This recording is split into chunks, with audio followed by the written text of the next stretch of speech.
There are 457 cracks and gaps in the curb from my bus stop to my house.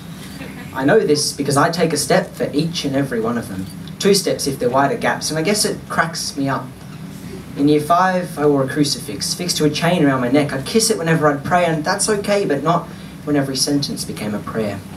I became aware that this was weird when a boy in school thought it'd be cool to make his own big cross to hang around his neck and kiss it.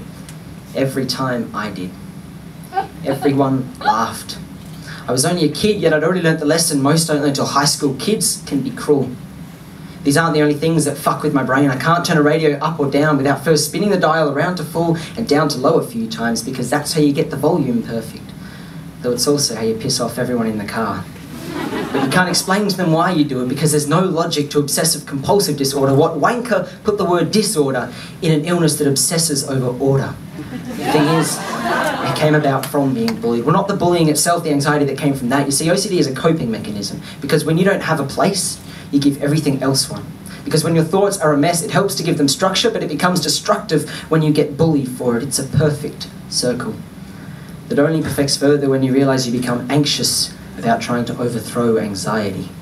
It's not all organising pencils or concerns for germs, it's more than that. It's having to repeat yourself 5 times in your head when you say goodnight before bed. It's having to go without wearing a crucifix because it became a tic, burrowing deeper, feeding off your insecurities, shitting out more into your bloodstream until you scream out enough.